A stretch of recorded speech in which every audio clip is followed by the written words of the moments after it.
Estos ignoran voluntariamente que en el tiempo antiguo fueron hechos por la palabra de Dios los cielos y también la tierra, que proviene del agua y por el agua subsiste, por lo cual el mundo de entonces pereció anegado en agua.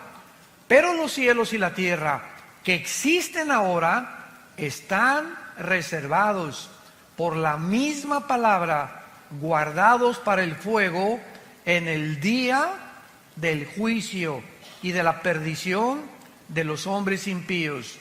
Mas, oh amados, no ignoréis esto, que para el Señor un día es como 1000 años, y 1000 años como un día.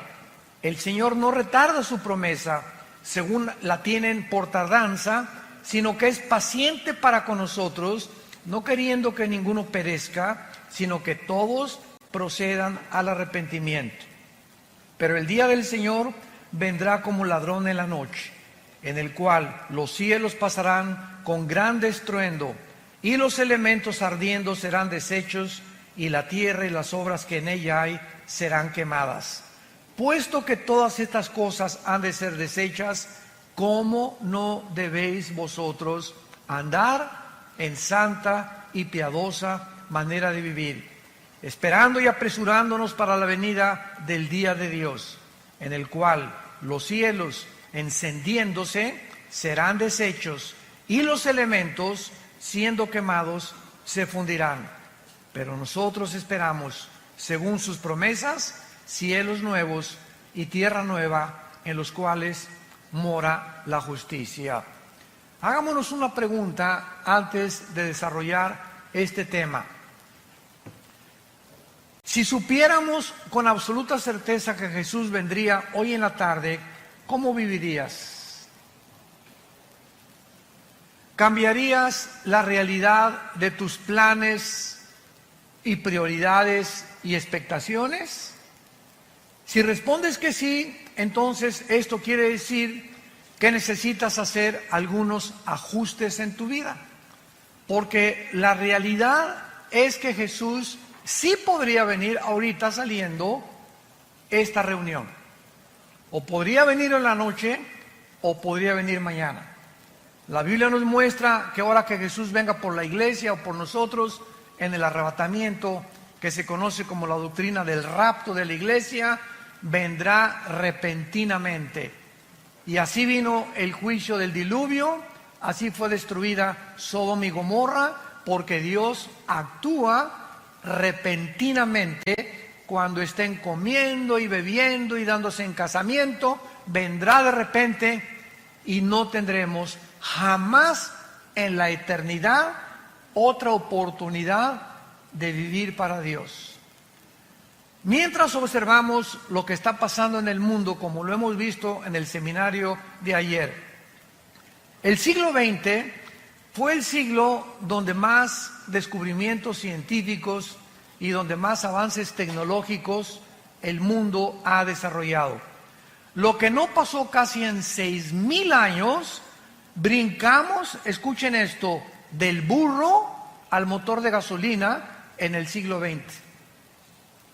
Lo que no pasó en 6000 años ha pasado en el siglo XX. El siglo XX inició con la primera tentativa de volar por los hermanos Wright, norteamericanos. En el siglo XX se fabrica en 1903 el primer coche de gasolina, modelo T, marca Ford, por Henry Ford. En 1929 Alejandro Fleming descubre la penicilina.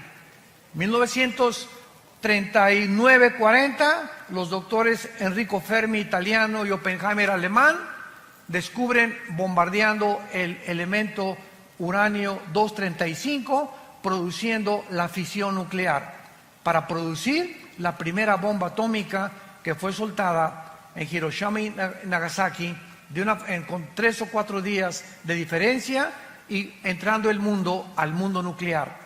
1954 el primer submarino, o la primera plataforma también, que se hace en el espacio. 1957 se lanza el primer satélite. En el 69 el hombre llega a la luna. 1970 se descubre el Internet, comenzamos a usar los teléfonos celulares y de los 70s, 80s al siglo XXI que nos encontramos, ¿qué nos sorprende? Es impresionante cómo el mundo de repente se abrió la llave del conocimiento y el ser humano subió y ahorita en este momento nos encontramos en el mundo de la robotización, donde se han creado robots que ya están desalojando a los seres humanos como empleados, como enfermeras. Hace poco mi hijo Caleb, que está ahorita ahí con los jóvenes, le hicieron una operación de oftalmología con rayos láser en los ojos. Y me dijo el doctor, usted si quiere, doctor Alducin, puede pasar a través de un vidrio y ver la operación de su hijo. A mí me encantó, nunca había visto esto.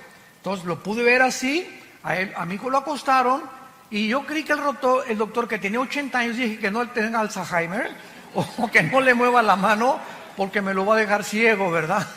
No, pero ya eso ya pasó hace muchos años de moda, sino que ahora con una manejita, así con un robot, manejó todo el láser y nomás lo movía, lo apuntó y ¡zum!, ¿verdad? La incisión y todo, impresionante. Él no metió la mano para nada en toda la operación. Un robot le abrió los ojos, se lo puso así, otro le puso quién sabe qué tantas cosas, pero yo salí maravillado de darme cuenta el avance en el que estamos ya llegando.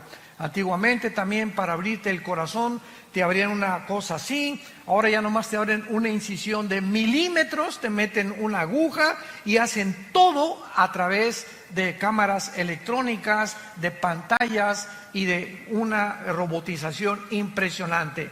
Nos encontramos en esa época, pero también nos encontramos en segundo lugar en lo que se llama el transhumanismo. ¿Qué quiero decir? Que desde 1954 que se descubrió el ADN, el ácido desoxirribonucleico, por los doctores Crick y Watson, que les dieron el Premio Nobel de Medicina, 1954, desde ese momento hasta nuestros días, la ciencia de la genética y de la biología se ha introducido a tal grado que están tratando de mezclar, por ejemplo, el ADN de las arañas que produce esa telaraña que es impresionantemente casi irrompible, una cosa la telaraña con la oreja de un murciélago para mezclar el radar del murciélago con la telaraña, etcétera, etcétera. Y existen laboratorios clandestinos donde están tratando de mezclar animales con humanos. Estos primeros experimentos se llevaron a cabo por un doctor, se llamó Mengele, en la Segunda Guerra Mundial, que fue uno de los médicos de los nazis, de Adolfo Hitler. Él fue el primero que comenzó a experimentar con la genética de los gemelos, les abría a las mujeres embarazadas el vientre y sacaban al producto y sacaban el ADN y lo querían mezclar con otra cosa, pero aún no conocían realmente el mundo microscópico de las células como lo descubrieron en 1954. Entonces nos encontramos en un mundo muy complicado, un mundo muy difícil, un mundo científico, un mundo tecnológico, pero a pesar de estos increíbles avances tecnológicos y desarrollos científicos del siglo XX, nunca en la historia había habido un siglo con tantos ateos como en el siglo XX.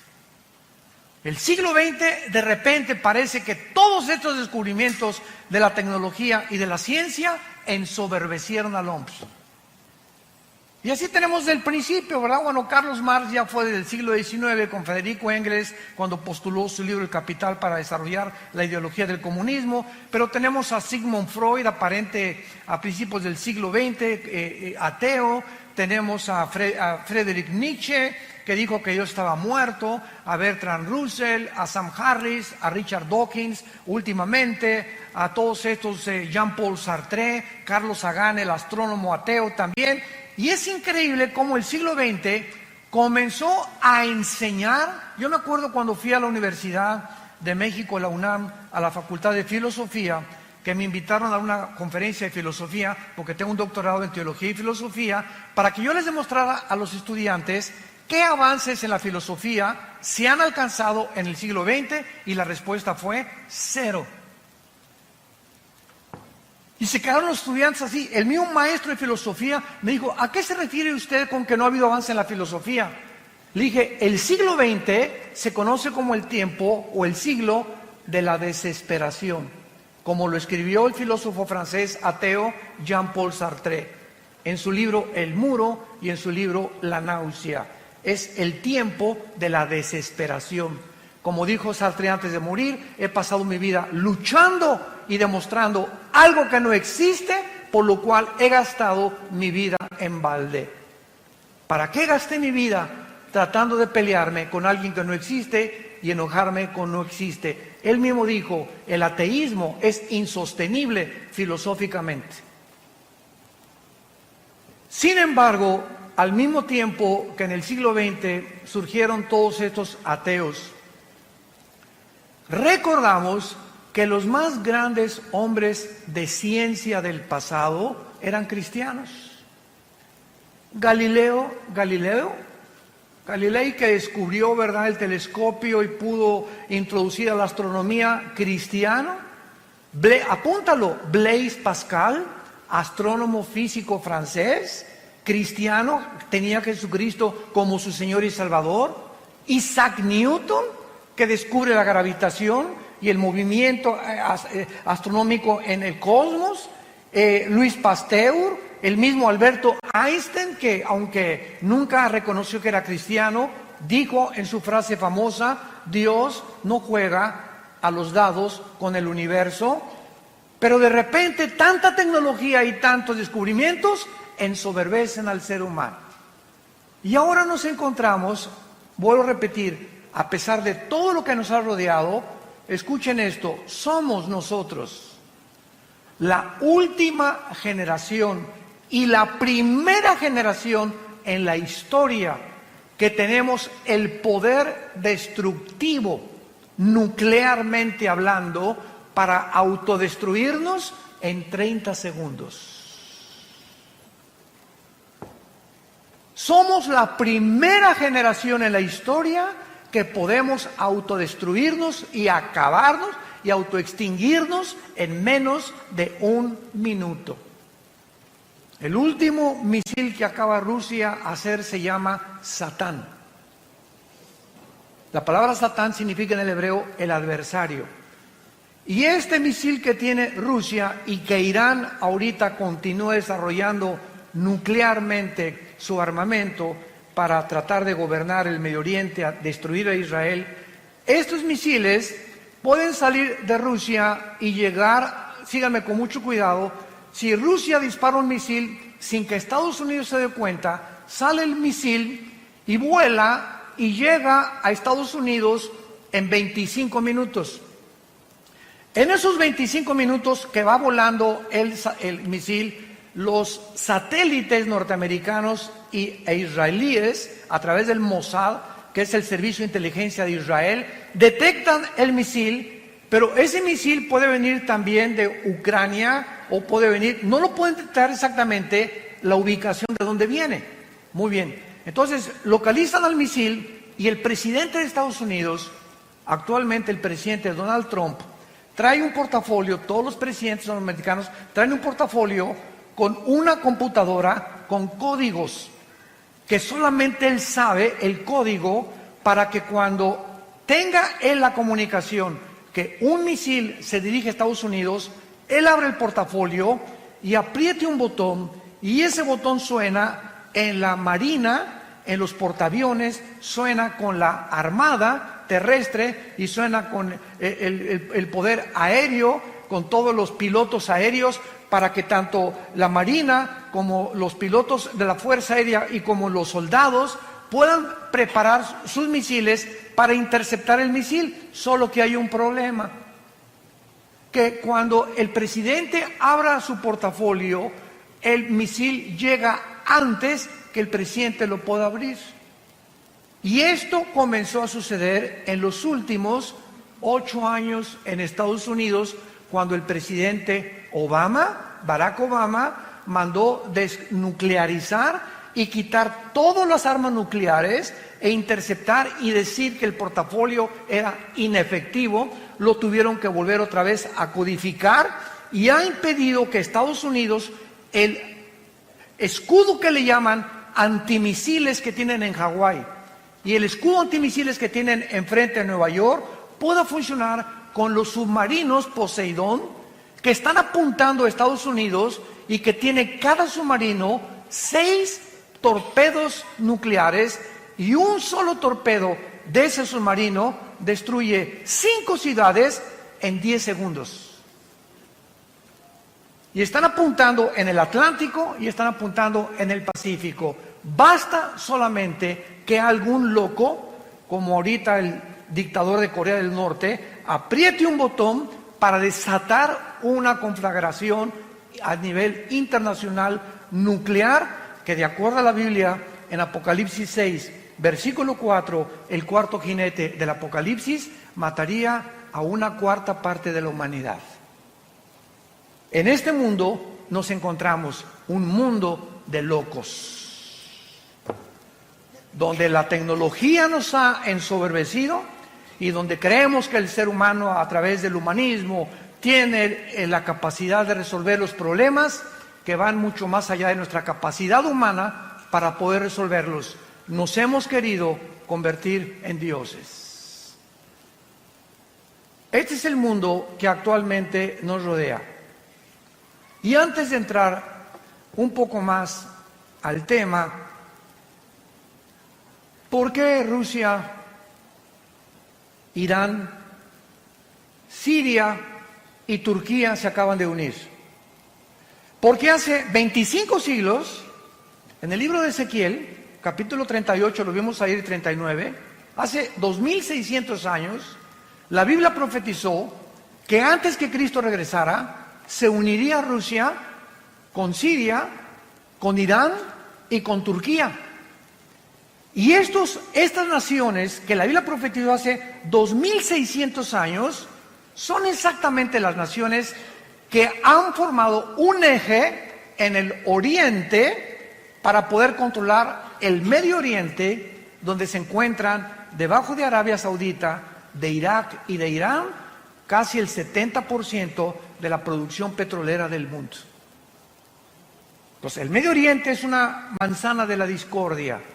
Por eso los ingleses antes de la Primera Guerra Mundial, por eso los árabes después de la Segunda Guerra Mundial, por eso Estados Unidos, por eso todo ha hecho que gire alrededor del Medio Oriente, donde la Biblia dice que comenzó la humanidad y donde la Biblia dice que la humanidad terminará en la ciudad de Jerusalén. Ahí va a terminar la humanidad con la batalla del Armagedón o la Tercera Guerra Mundial. Ahora, Rusia, ¿por qué cuando Trump le dijo a Putin, por favor, déjanos derrocar al presidente Assad de Siria, por qué Rusia lo impidió?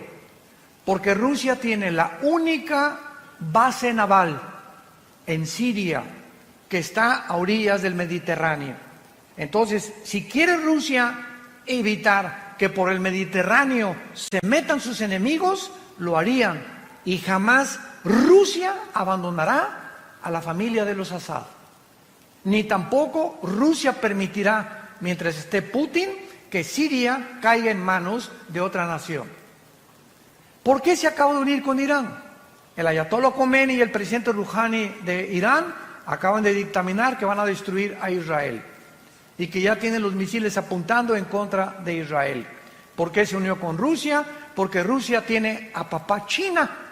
China ahorita está protegiendo a Corea del Norte y China se hizo amigo también y compadre de Putin, el presidente Xi. Gracias a Dios que ahorita acaban de tener una reunión que se llamó el G20 en Japón, donde Trump ya se hizo compadre de Xi otra vez, se hizo compadre de Kim Jong, tu padrino, ¿verdad? Y ya se hicieron amigos entre ellos y otra vez la crisis comercial que nos estaba casi presionando en el mundo entero, donde amenazó Trump que iba a subir el 5% los aranceles en México si nosotros a los migrantes no los deteníamos en Guatemala, y si China seguía invadiendo el mercado internacional de Estados Unidos. Gracias a Dios que ya por lo menos hay un poco de respiro. Trump amenazó a Huawei, otra compañía china de productos de computación. Ya ahora se permite que ya se vende el Huawei otra vez, etcétera, etcétera. Y el mundo ha entrado ahorita a un tiempo de supuesta paz, mientras se acomodan cada una de las cosas y nos damos cuenta que el armamento nuclear que tiene Irán, que tiene Rusia y que tiene Estados Unidos no son juguetes. Cuando vuelven a armarse las naciones son para poder conquistar el mundo, que ha sido el sueño de Alejandro el Magno, de Napoleón Bonaparte, de Carlomagno, de Aníbal, de Hussein, de Castro, de todos los dictadores que ha habido, de Gaddafi en Libia, de Mussolini, de Hitler. La historia está permeada de personas ambiciosas por controlar el mundo y tener control sobre los demás. Esta es la situación que la Biblia nos describe desde hace 2600 años. Ahora, muy bien, en vista del mundo que estamos viviendo tan conflictivo y tan amenazador, donde ustedes saben cuál es la enfermedad del siglo XX, no estamos hablando de ataques al corazón, ni el cáncer, ni otras enfermedades que también tienen un índice muy elevado, sino que ahora se acaba de descubrir a través de la Clínica Mayo y el Hospital Hopkins, que son las dos instituciones clínicas más prestigiadas del mundo, hace 2 años y medio aproximadamente, concordaron que el 70% de las enfermedades de los seres humanos, mentales y físicas, tienen un común factor denominador: el estrés. Santa Cachucha. El estrés es la enfermedad del siglo XXI. ¿Y qué es el estrés? Es un estado interno de insatisfacción, de tensión, de preocupación crónica por dentro. No puedes estar en paz contigo mismo. Quítate a los niños. No me estás molestando ahorita. No te me atravieses. Con el claxon. Y se bajan y se pelean y se matan. Y la gente está en un estado de rencor, de amargura y de odio como jamás se había visto. Siempre ha habido guerras, siempre ha habido revoluciones, pero ahora es de carácter interno.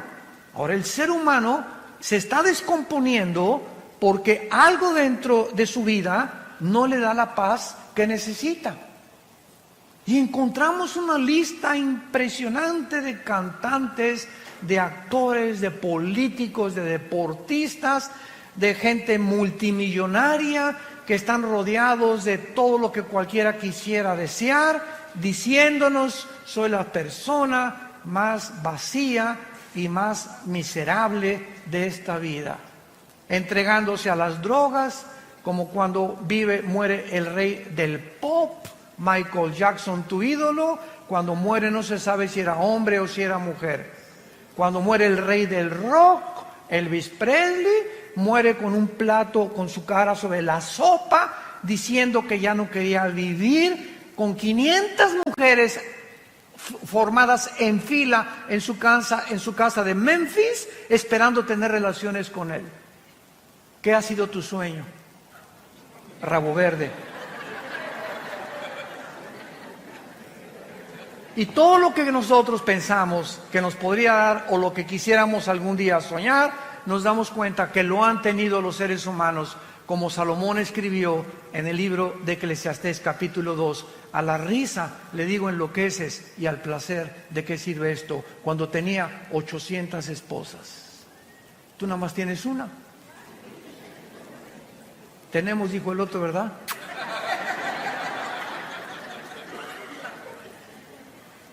¿Qué mundo vino Jesucristo hace 2000 años a describirnos? Y hace 2000 años Jesucristo nos recetó la medicina que el mundo necesita 2000 años después. Mi paz les dejo, mi paz les doy. Esa paz es un estado de tranquilidad interior. Es un estado de confianza interior, de seguridad, de esperanza que todo está bien. Guerras, el petróleo, cayó el peso, el gobierno, y lo que sucede a nuestro alrededor, esa paz impide, es como un muro a nuestro alrededor, como un cerco invisible de protección que impide que las condiciones del mundo entren a nuestra alma. Y que el mundo puede estar cayéndose junto a nosotros y nosotros tenemos tranquilidad y paz porque sabemos que estamos en manos de nuestro Creador. Y que nada ni nadie nos podrá nunca separar de Él. Hace algún tiempo un rey mandó, o más bien decretó un concurso, que por favor, entre los pintores que había en el reino, ¿quién podría pintar un cuadro que describiera la paz? Y pues hubo bastantes personas que se acercaron y pintores a concursar. Y pues uno pintó así el Popocatépetl, así, ¿verdad? Bonito, tranquilo, no explotando desde luego. Otro el mar, la bahía de Acapulco, así lindo, otro un bosque, etcétera, etcétera. Y finalmente, el que ganó el concurso fue un pajarito que estaba detrás de una cascada dormido. A ese le dieron el primer premio, porque así es la paz. Podemos estar con los ojos cerrados y caer una cascada a nuestro alrededor de problemas y tribulaciones, pero el pajarito sabe que él está seguro detrás de la cascada. Y nosotros recordamos las palabras que nos dijo el Señor: no temas, pequeña manada, nunca te dejaré ni te abandonaré. Estaré contigo hasta el fin del mundo. Y cuando adquirimos esa paz, escúchame muy bien, cuando el cristiano tiene esta paz, es cuando podemos ser guiados por el Espíritu Santo. Tú no puedes discernir al Espíritu Santo ni leer la Biblia como Pepita en comal. Ay, hermano. Ay, hermano. Señor. Mire, doña Chole, apláquese, cálmese, y ya que usted esté tranquila, ¿verdad? Hínquese. Es que mi hija se fue de la casa. Pastor, hasta que usted no se calme y hasta que tú no estés tranquilo y comiences a hincarte y a alabar a Dios y decirle: Señor, gracias porque este estado de estrés en el que me encuentro no va a hacer regresar a mi hija. Este estado de estrés en que me encuentro no va a arreglar mis problemas de negocio ni de dinero. Este problema en el que me encuentro no va a hacer que mi esposo me quiera tampoco. Y se fue hace 3 días, pues que se vaya. Pero yo no voy a perder la paz. Y cuando nosotros mantenemos este estado de control interno y de esa paz, puedo venir a la Biblia y discernir la palabra de Dios. El Espíritu Santo no puede comunicarse con una persona que no tenga paz. Por eso es tan importante, la paz les dejo, porque es importante para poder acercarnos a Dios y discernir la voz del Espíritu Santo. Vamos a 2 de Pedro, nuestro pasaje que acabamos de leer, y vamos a ver de qué manera se relaciona con todo lo que estamos compartiendo. Veamos de qué manera nuestra esperanza y la seguridad que tenemos los cristianos de que Jesús viene por nosotros en cualquier momento. Y tu taller de carpintería, tu taller de plomería, tu bufete de abogado, tu consultorio médico, tus propiedades, tus edificios, tus condominios, tus coches y todo lo que hemos nosotros tratado de amontonar en cualquier momento. Si Jesús no viene y tú estás creyendo, pues tengo todavía 10 años de vida o 20 años de vida, estoy joven, tengo 40 años, etcétera, etcétera. En cualquier momento puedes ir a cualquier clínica y te dice el médico, le acabamos de tener una radiografía, usted tiene cáncer. Pero ¿cómo que yo me siento muy bien? Es que la radiografía no miente, señor, usted tiene cáncer. Y en ese momento que tú sabes que ya, a partir de esa noticia, tienes los días contados, ajustas toda tu vida. Y te das cuenta que rápido pasó tu vida y que en cualquier momento ya te puedes ir al otro lado, a la presencia del Señor o al infierno, según sea tu condición, y que en ese momento este diagnóstico mueve tus sentimientos, tus emociones, tus negocios y todo. ¿Por qué? Simplemente porque sabes que tu vida está en un hilo y estás en la orilla de un precipicio. Ahora, no necesitamos que alguien nos dé este diagnóstico de la misma manera. Cristo puede, dentro de 2-3 horas, mañana, venir por nosotros. ¿Cuál es el mensaje que les quiero compartir? Con lo que el apóstol Pedro nos comunica en este pasaje. Veamos entonces los consejos que nos da. Número 1.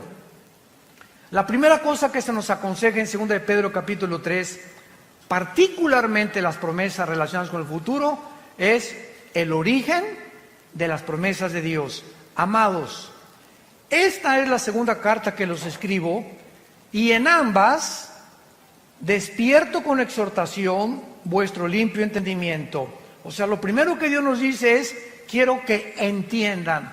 Padre, ¿qué quieres que entendamos en esta época? Versículo 2, que tengamos memoria de las palabras que antes nos fueron dichas por los santos profetas y el mandamiento del Señor y Salvador dado por nuestros apóstoles. Lo primero que tenemos que recordar es las promesas de Dios. Nunca te dejaré, nunca te abandonaré. Ten paz. No importa tu destino, tu futuro, las noticias, lo que al mundo le pase. Recuerda las cosas que están escritas en este libro. Veamos, por ejemplo, en el libro de Isaías, capítulo 44, versículos 6 al 8, lo que hace 2500 años aproximadamente Dios nos dijo. Isaías 44, del 6 al 8. Así dice Jehová, Rey de Israel, y su Redentor, Jehová de los ejércitos: yo soy el primero y yo soy el postrero. Yo soy el primero y yo soy el postrero. Y fuera de mí no hay Dios. Y nos pregunta Dios, ¿quién proclamará lo venidero? O sea, el futuro.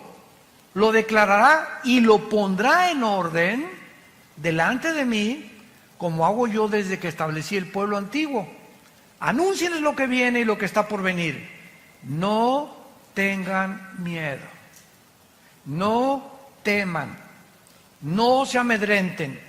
No te lo hice oír desde la antigüedad y te lo dije. Luego ustedes son mis testigos que no hay Dios sino yo. No hay fuerte, no conozco ninguno.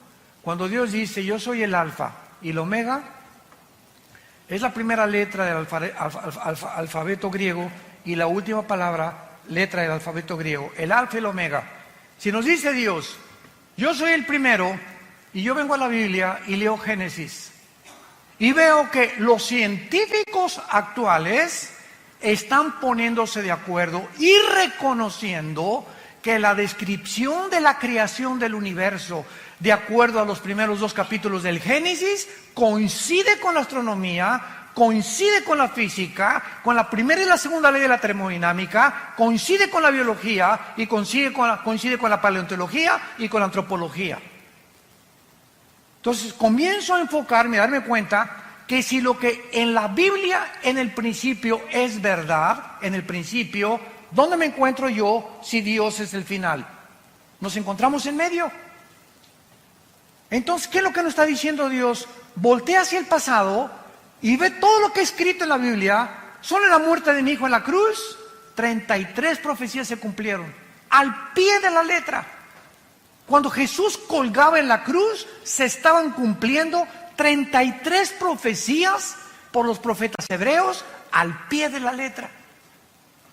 Ahora, si eso en el pasado lo vemos, que se ha cumplido, nos damos cuenta que estas palabras son fieles y verdaderas. Y si yo me encuentro en medio, de la misma forma que se cumplió el pasado y Él es el final, se cumplirá también el final. Por lo tanto, camino hacia el final con confianza en que Dios cumplirá su propósito en mí. Es lo que quiere decir, yo soy el primero y yo soy el último. No tengan ni tengan temor. ¿Quién más puede anunciar el futuro sino yo? Dice el Señor. Esto se refiere, ¿verdad?, a todos los eventos futuros profetizados en el Antiguo Testamento. Por hoy dice el primer consejo del apóstol Pablo: recuerden ustedes las promesas que en el pasado los profetas y apóstoles hicieron, para que ustedes puedan mantener esa paz que es importante para tomar decisiones. Tú no puedes tomar una decisión con quién te vas a casar, qué coche comprar, qué terreno vender, qué cosa hacer, qué negocio llevar, qué medicinas tomarte si no tienes paz. La falta de paz nos hace tomar decisiones equivocadas, de las cuales nos vamos a lamentar el día de mañana.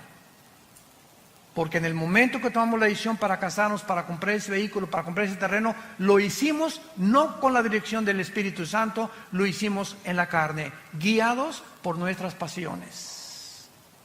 Y es cuando nos lamentamos y después le echamos la culpa a Dios por la condición en la que estamos viviendo.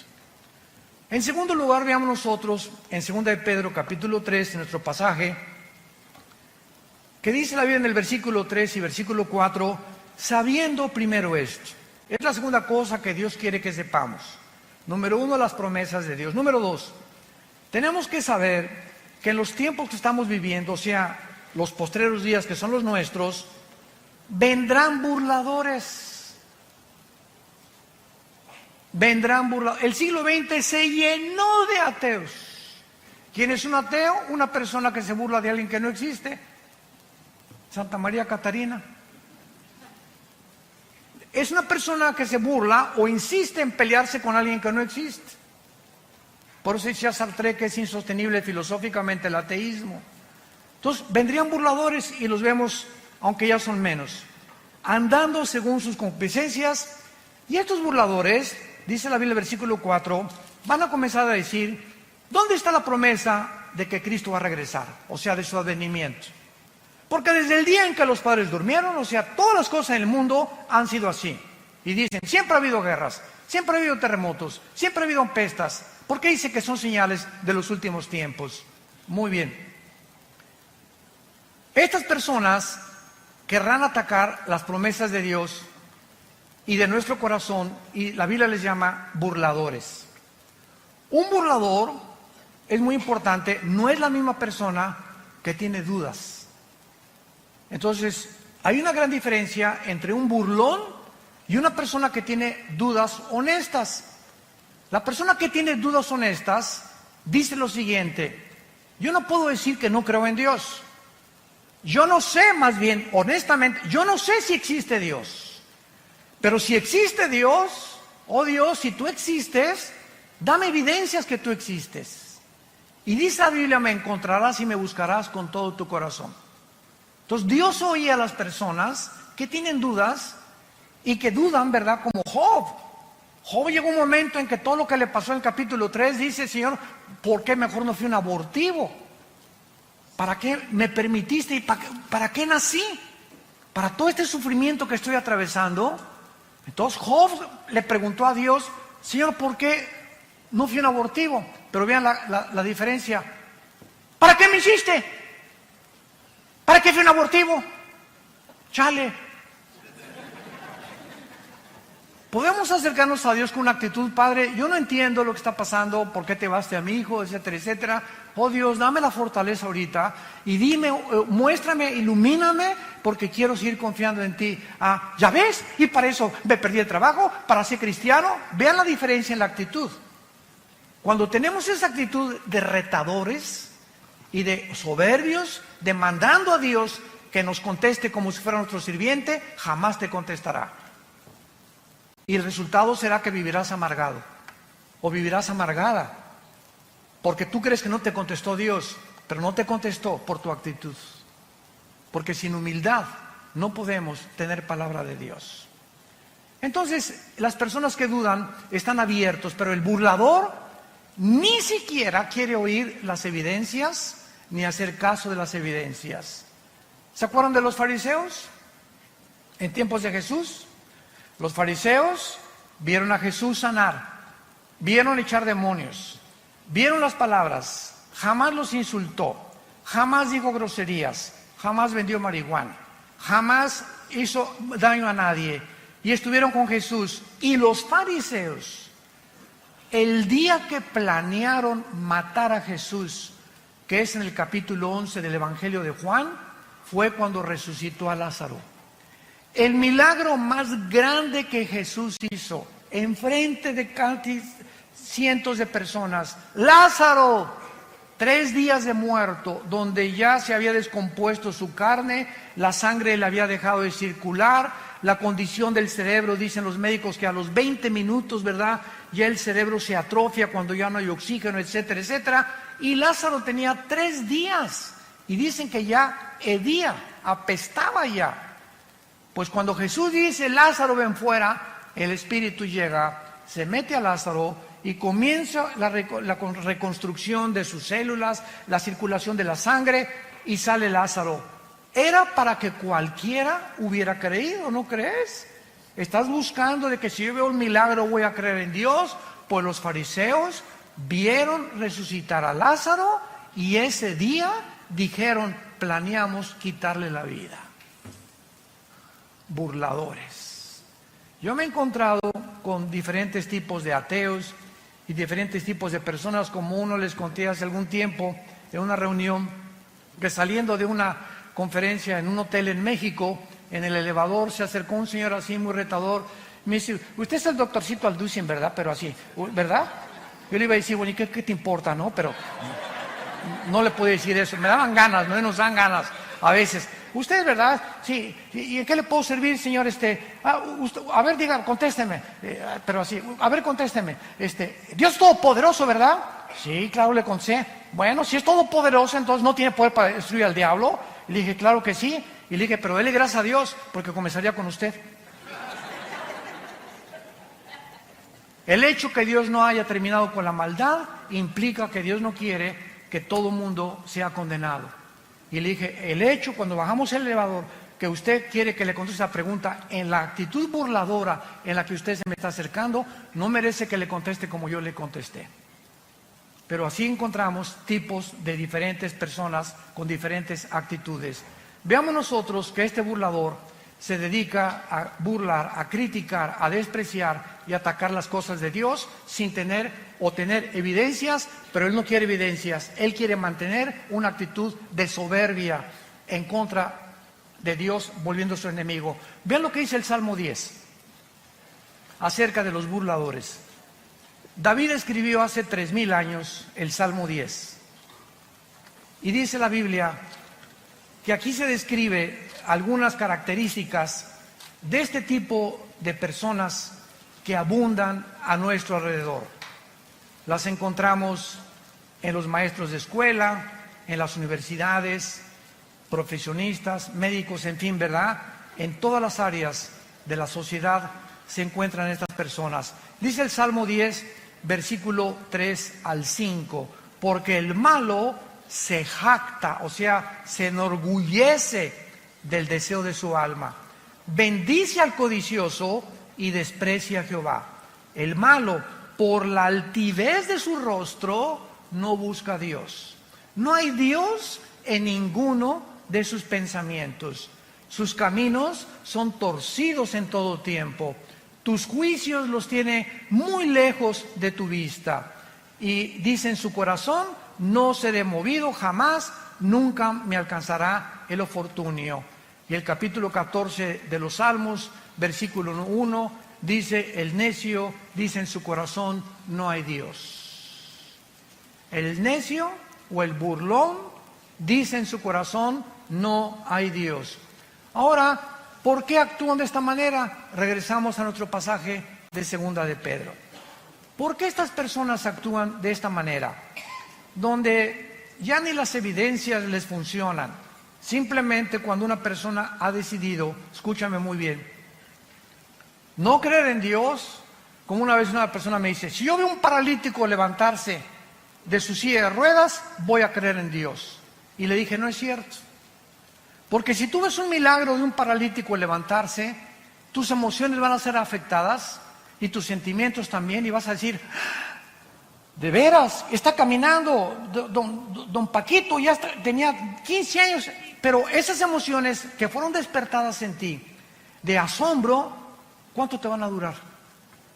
¿3 días? ¿5 días?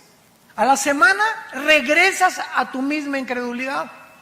Porque no son los milagros los que nos cambian por el oír, es por la palabra y por la palabra de Dios. Romanos capítulo 10. La fe no es por ver, la fe es por oír. Y si tú cuando oyes las palabras de la Biblia no crees, aunque veas a alguien saltar de una silla de ruedas, no es cierto que vas a creer, porque tu problema no son las evidencias, escúchame esto, tu problema es tu moral. Un día tuvimos una cruzada muy grande en la Plaza de Toros de Villahermosa, Tabasco, en el estado de Tabasco. Y fue una cruzada dedicada a la juventud, hablé del suicidio, de la drogadicción, de la ideología de género, etcétera, etcétera. Y a la salida me estaban esperando 3 muchachas. Y se acerca una muchacha y me dice, oiga, pastor, es que la amiga que trajimos me dice que usted nos quiere asustar porque prediqué del infierno la última noche. Que usted nos quiere asustar porque el infierno no existe. Entonces le pregunté a la muchacha, oye, ¿por qué no crees en el infierno? No, pues porque no es cierto, usted es el único que viene a asustarnos. Y yo le dije a la muchacha, mira, yo creo que tu problema no es de carácter intelectual ni teológico, sino moral. Y la otra amiga me dice, sí es cierto, tiene 3 amantes, vive con 3 muchachos. Le dije, ya ves, por eso no crees en el infierno. No es que no creas, escúchame muy bien, es que no te conviene creer. Y así hay cantidad de gente en tu familia, amigos, que les puedes traer, les puedes mostrar, pero no les conviene porque ellos saben muy bien que al enfrentarse ante la verdad y ante la luz los va a desenmascarar. Y el Dios de la Biblia te va a demandar que tú dejes tus pecados, pero no te ordena que los dejes sin su poder. Ellos ignoran que si tú simplemente lo aceptas, Él te dará el poder en el Espíritu Santo para que tú puedas comenzar a vivir una vida nueva. Se llama la gracia de Dios. Entonces mucha gente por eso, por la ignorancia de que creer que pues primero tengo que dejar el adulterio, primero tengo que dejar de ser borracho y lo voy a pensar, y las drogas y después lo voy a pensar. Voy a tratar de ya no ser homosexual o lesbiana y después acepto a Cristo. La Biblia dice, ven cómo estás. Cuando oigas su voz, no te endurezcas. Ven cómo estás. Ven a la cruz, Señor, soy un homosexual. Señor, soy una lesbiana. Soy borracho, parrandero y jugador. Me dicen el Chapo de la costera Miguel Alemán. No importa, reconoce, es el mensaje glorioso del Evangelio de Jesucristo. Simplemente reconoce tu pecado, que estás mal delante de Dios, que estás mal, que vas en un camino que parece derecho, pero vas a un camino de muerte. Reconócelo y regrésate y dile, Señor, vengo como limosnero ante tu cruz. No tengo nada que ofrecerte, soy un miserable pecador, ten misericordia de mí. Y Dios entra a tu vida. Entra a tu vida y te da el poder para dejar esa vida que tú no podías dejar sin su poder. Si el ser humano pudiera cambiar y dejar sus pecados, ¿para qué murió Cristo? Fue un desperdicio en la cruz. Si se nos diera a nosotros la capacidad para dejar el pecado, ¿para qué murió Cristo? ¿Por qué tuvo que Dios sacrificar a su Hijo? Fue el desperdicio más grande de la historia. Pero la Biblia dice que sin derramamiento de sangre no hay perdón de pecados. Sin la muerte de Cristo, Dios no tendría una justificación para poder decirte te perdono. ¿Por qué te va a perdonar? Así nada más porque sí. No es así nada más porque sí. Nos perdona porque su Hijo pagó por nosotros en nuestro lugar. Ahí se cumplió la justicia de Dios para aquel que reconoce que Él es el Cristo, el Hijo del Dios viviente. Estos burladores actúan así, ¿verdad? Porque no quieren que nadie se meta en sus vidas de pecado. La idea de que hay un Dios los llena de pánico, de error, de terror, porque lo que tienen que atacar la verdad de Dios y sus mensajeros. Dice en el Evangelio de Juan capítulo 3, y esta es la condenación, que la luz vino al mundo y los hombres amaron más las tinieblas. Ahí tienen la luz, ahí tienen la verdad. Pero aun cuando está la luz ahí, como los fariseos, ahí está la luz, ahí está Jesús. Sabían que era el santo, que ¿cómo es posible que al hombre más perfecto de la humanidad lo hayamos puesto en una cruz? ¿Cuánto odio contra la verdad y contra la luz? Y dice Juan capítulo 3, y no vienen a la luz porque sus obras son malas y descubiertas por la luz. No les conviene cambiar su vida de pecado. Estos burladores dicen en 2 de Pedro, en nuestro pasaje, capítulo 3, que aún toman, en penúltimo lugar, posiciones pseudocientíficas, diciendo, versículo 5, estos burladores, hablando de ellos, ignoran voluntariamente. O sea, qué increíble que ellos conozcan e ignoren o estén decididos a no conocer. O sea, no quiero meterme a la Biblia, no quiero ir a tus reuniones, no quiero a tus estudios.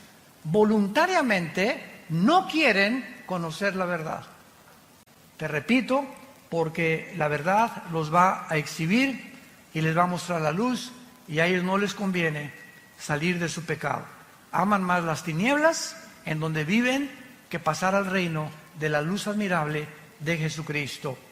Entonces van a usar también posiciones pseudocientíficas, como diciendo que en el tiempo antiguo todas las cosas han sido iguales del principio, que nunca hubo un diluvio universal, que la Biblia está llena de errores, de contradicciones, que son leyendas, etcétera, etcétera. Y como le dije también a una persona en una universidad, un maestro que se me puso al brinco cuando les expliqué a los estudiantes que la teoría de la evolución es anticientífica, antifísica, antibiológica, antigenética. Este maestro comenzó a agredirme, ¿verdad? Y yo le contesté, ¿ha leído usted la Biblia?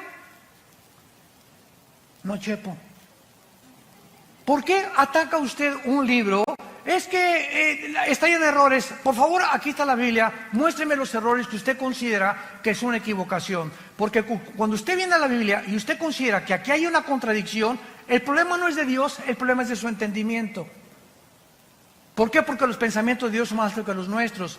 Y si me da tiempo a usted explicarle por qué dice esto, le voy a mostrar con la misma Biblia, porque la Biblia no necesita que nadie la defienda. La Biblia se defiende sola. Nunca trata Dios en la Biblia de demostrar que Él existe. Simplemente la Biblia dice, en el principio Dios creó los cielos y la tierra. Se afirma la existencia de Dios. Él no trata de probar la existencia de Dios. Simplemente tú léela y te das cuenta que es un libro sobrenatural. Que no somos animales, que somos agentes morales responsables de nuestras acciones, porque si fuéramos animales, como dijo Dostoyevsky, un gran filósofo y literario ruso que fue puesto en el exilio en Siberia, en Rusia, Dostoyevsky dijo esto en su libro: si Dios no existe, todo está permitido. Así de simple. Si Dios no existe, todo está permitido. Bebamos, comamos, ¿para qué le soy fiel a mi esposa? ¿Para qué me mantengo sin robar? si el que no tranza no avanza? ¿Para qué soy honrado? ¿Para qué soy honesto? ¿Para qué trato de vivir en mi matrimonio cuando hay 10 mujeres o 15 mujeres mejores? ¿Por qué no tengo hijos por todos lados sembrados? ¿Cortar la mejor flor del ejido donde quiera que yo vaya? ¿Por qué? Porque simplemente hay un Dios que nos dice: vengo a juzgarte en el día del juicio y prepárate para encontrarte con tu Dios.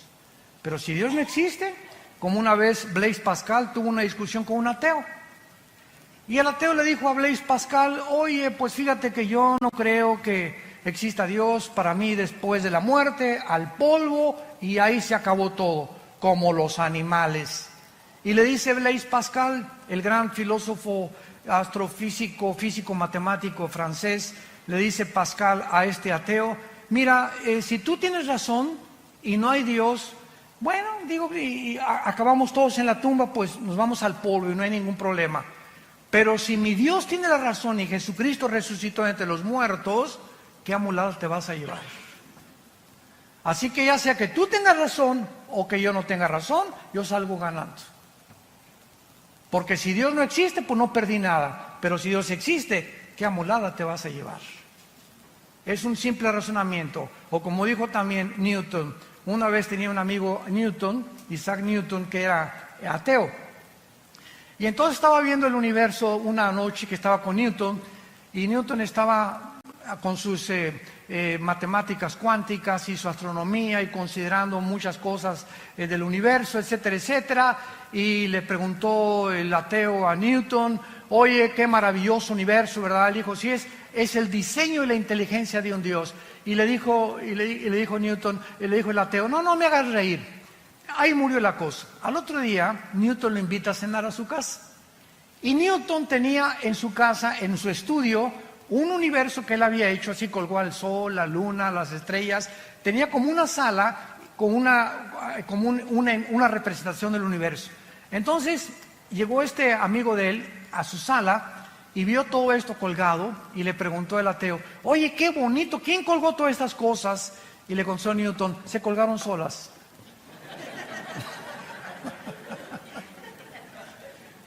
Así están muchos ateos. Impresionante, todo se hizo solo. El diseño y la inteligencia vino simplemente de la nada. La materia salió de la nada y la nada nunca produce nada. Entonces, ¿quién produjo, si es que crees en la explosión del Big Bang, una explosión? ¿De dónde salió la materia? ¿Quién produjo la explosión?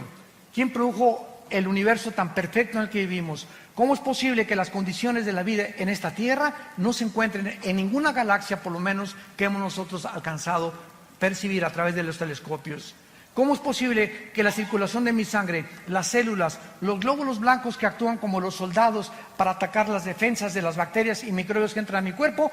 ¿Quién programó a los glóbulos blancos para defender mi sangre y a las bacterias que tengo dentro? Y la impresionante complicación que tienen los miles de nervios aquí dentro de mis ojos, mi nervio óptico, que ninguna cámara ha podido realmente. Ahora que yo me acabo de hacer unos implantes en los ojos, me dijo el doctor Armando: en 3 o 4 semanas, ve desde lejos y ves de chiquito, ponte un lápiz y comienza a hacer así, para que los dos ojos comiencen a los músculos a ejercitarse, el oftalmólogo y todas estas cosas que yo estoy platicando. Dije: Dios mío, nunca me había puesto a pensar que mis ojos pueden ver desde muy lejos y desde muy cerca. ¿Quién hace que se enfoque y quién desarrolla este foco que los mismos fotógrafos no han podido desarrollar?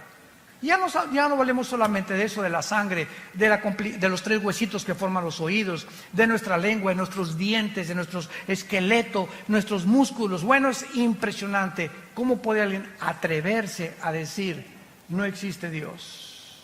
Nos hicimos de la nada, de las ranas evolucionamos. Y finalmente terminamos en 2 de Pedro, en nuestro pasaje, y dice el apóstol para terminar, versículo 8: mas, oh amados, 2 de Pedro 3:8, no ignoren esto, que para con el Señor un día es como 1000 años y 1000 años como un día. ¿Qué quiere decir? Que para Dios no existe el tiempo. Cuando la Biblia dice en Génesis 1:1, en el principio Dios creó el cielo y la tierra, ¿saben a qué se refiere? Al principio del tiempo de la materia y del espacio. Antes del principio no existía tiempo, no existía la materia y no existía el espacio. Y ahora la física afirma y confirma que el espacio no puede vivir sin materia o existir o la materia sin el espacio, ni tampoco en el tiempo. Y hasta el siglo XX, Alberto Einstein introduce la cuarta dimensión con su famosa teoría E igual a mc al cuadrado. La energía es igual sobre la masa por la velocidad de la luz al cuadrado, que revolucionó la teoría famosa de la relatividad.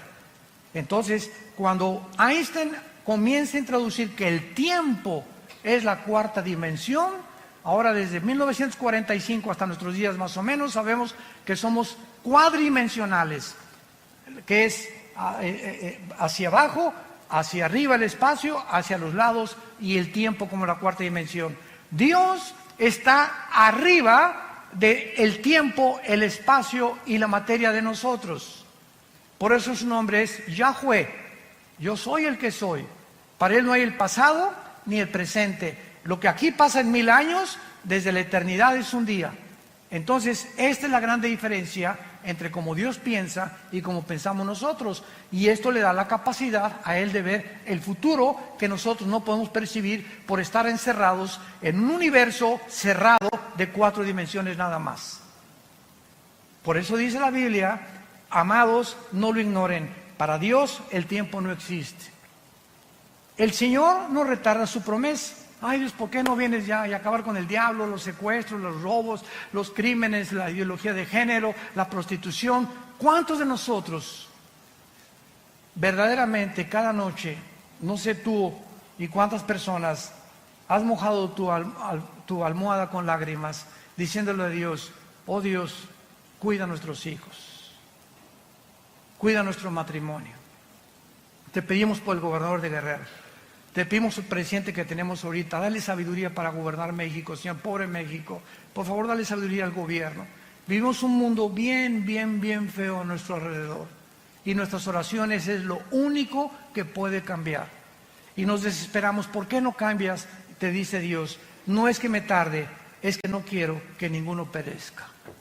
Como le dije al Señor en el elevador, dele gracias que Dios no ha actuado ni terminado con la maldad. Porque si Dios terminara con la maldad, ¿cuántas personas que no han oído el Evangelio se condenarían eternamente? Por esa razón Dios retarda su promesa. Es lo que el apóstol nos quiere decir. Pero el día del Señor, versículo 10, vendrá como ladrón en la noche. Los cielos van a pasar con gran estruendo, los elementos ardiendo. Esta palabra significa la composición atómica. Eso es increíble en el griego, son los átomos. Serán desechos. ¿Qué es lo que mantiene la cohesión de la materia? La composición atómica. Yo ahorita agarro mi mano y le hago este púlpito así, ¡paz! Y me rompo los nudillos de mis manos. ¿Por qué? Porque los átomos son más gruesos y los electrones y protones que los átomos que forman mi materia de mi piel. Entonces, todo lo que forma la cohesión que existe, y agarro un microscopio y veo el microscopio que giran a una velocidad impresionante los átomos y los electrones y los neutrones, y el hidrógeno tiene 2 átomos, el oxígeno tiene 1, y cada elemento, el helio, tiene otros, y la composición que hay en toda la materia es completamente diferente atómicamente. Nos damos cuenta y nos preguntamos, ¿quién le da la velocidad a los átomos?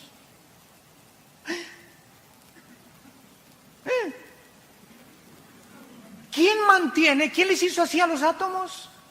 Están violando una ley física, que dice la física, que si yo hago una canica y le hago así a la canica, sale disparada la canica y la velocidad de la canica es proporcional a la fuerza que yo le aplico. Si agarro una flecha y la disparo con un arco, sale la flecha y la flecha tiene que caer en una parábola. Un balazo, sale la bala y la bala tiene que caer. ¿Por qué? ¿Por qué no se mantiene la flecha continuamente volando, o la bala continuamente volando, o mi canica continuamente volando? ¿Por qué? Porque se tiene que detener. ¿Por qué la Tierra sigue girando sobre su rotación? ¿Por qué no se detiene? Pregúntale a tu maestro ateo. ¿Quién le hizo así a la tierra? ¿Quién mantiene la tierra? No solamente girando perfectamente a una velocidad de 24 grados sobre su eje, sino que ¿quién la sigue impulsando alrededor del Sol en 365 días? Desde hace miles de millones de años. La Biblia dice en Hebreos 1:3, Jesucristo sostiene todo el universo con la palabra de su poder. Es Dios de la materia, el Dios del átomo, el Dios de los electrones, el Dios que nos ha puesto todo en un orden para que podamos admirarle y decirle en esta tarde, inclinemos nuestra cabeza, te alabamos, oh Dios, creador de los cielos y de la tierra. Te bendecimos tu nombre porque has tenido misericordia de nosotros. Porque en esa cruz, tu palabra dice, de tal manera amó Dios al mundo, que nos ha dado a su Hijo unigénito, para que cualquiera que en este momento crea en Él, no te pierdas, mas recibas el regalo de la vida eterna en Cristo Jesús. El Dios y Padre de Jesucristo